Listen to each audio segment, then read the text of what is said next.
Bonjour tout le monde et bienvenue dans cette nouvelle vidéo. Donc aujourd'hui une petite vidéo rapide sur l'Analog Pocket, juste pour vous annoncer que Analog OS vient de sortir en version 1.2. Ça y est, la 1.2 est disponible. Elle a été annoncée début décembre. Nous sommes début décembre, elle est là. Et ça c'est chouette parce que la 1.2 en gros, je vais vous lire comme la liste, mais en gros c'est vraiment des correctifs, des petits ajouts, des correctifs pour vraiment préparer le terrain pour la version 2.0 qui elle est annoncée pour Noël. Donc là, on attend tous à 2.0, parce qu'à 2.0 annonce quand même des trucs vraiment intéressants et vraiment attendus. Mais ça, je vais vous le dire un petit peu plus tard. Là, pour l'instant, c'est la version 1.2. Donc la version 1.2, qu'est-ce qu'il y a? Bah, des correctifs, que je vous ai dit. Correction des mises en veille sur certaines pockets, correction des save states.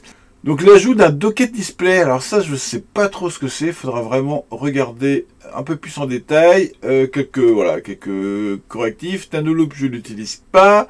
OpenFPGA, donc c'est passé en version 1.2 le framework. Ça c'est cool. Il y a le support des cartouches originales sur OpenFPGA.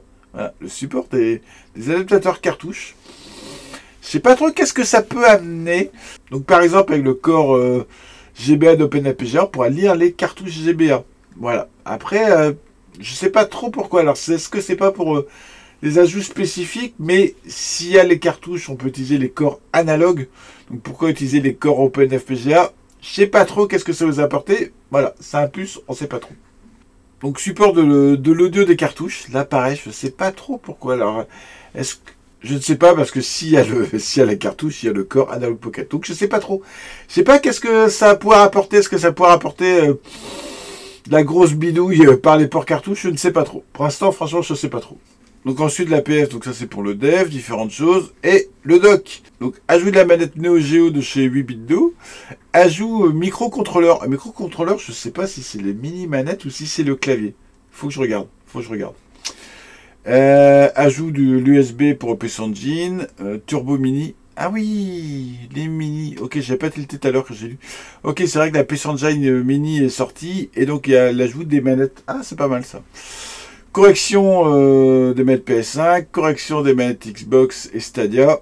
Après, je vois pas trop intérêt d'utiliser des manettes avec des sticks analogiques dessus, c'est pas grave. Donc un fixe au niveau de l'USB pour le clavier et la souris, ça c'est super chouette, ça c'est vraiment quelque chose que j'attendais. Donc si vraiment ça fonctionne bien maintenant, l'USB clavier souris, on va pouvoir espérer avoir des corps micro, du MSX, des choses comme ça. Franchement, ça ferait hyper plaisir. Puis une petite correction du 480p. Donc voilà, c'est tout pour la mise à jour 1.2. Donc c'est surtout des petites corrections, 2-3 petits rajouts et des corrections. Je sais que le clavier, Jotego l'avait demandé aussi, il l'avait demandé au niveau de la correction des claviers. Et donc maintenant, on attend tous la version 2.0. La version 2.0 qui est attendue pour Noël. Et oui, pour Noël. Donc là, c'est la grosse mise à jour qu'on attend tous. Et qui, normalement, enfin ça annonce officiellement, donc c'est même pas normalement, va ajouter les filtres analogues. Pour ceux qui ne savent pas, ceux qui n'ont jamais testé l'Analog Pocket, il y a vraiment des filtres de dingue. Analogue, ils savent faire des putains de filtres vidéo. C'est impressionnant. C'est vraiment, mais à tomber par terre. C'est vraiment hyper beau. Et donc là, il rajoute un nouveau filtre pour Analog Pocket, c'est un filtre CRT, je ne sais plus quel modèle de CRT, mais voilà, c'est un filtre CRT. Et surtout, ils vont rendre compatible leur filtre avec OpenFPGA. Ça y est, avec OpenFPGA. Donc on va pouvoir utiliser par exemple les corps arcade avec des filtres de qualité analogue. Franchement, il n'y a rien de mieux. Franchement, j'ai jamais vu de mieux. Ce qui fait que voilà, on va pouvoir docker sa pocket, avoir des filtres de qualité de dingue, un rendu vidéo de dingue sur l'écran. Voilà, le Mister, je l'allume plus jamais. Franchement, voilà, c'est clair et net. Des filtres de qualité, quoi, un truc de fou, quoi, un truc à tomber par terre. J'ai hâte. Version 2.0. Je vous ferai une petite vidéo. Allez, c'est tout pour la 1.2. Bye bye tout le monde.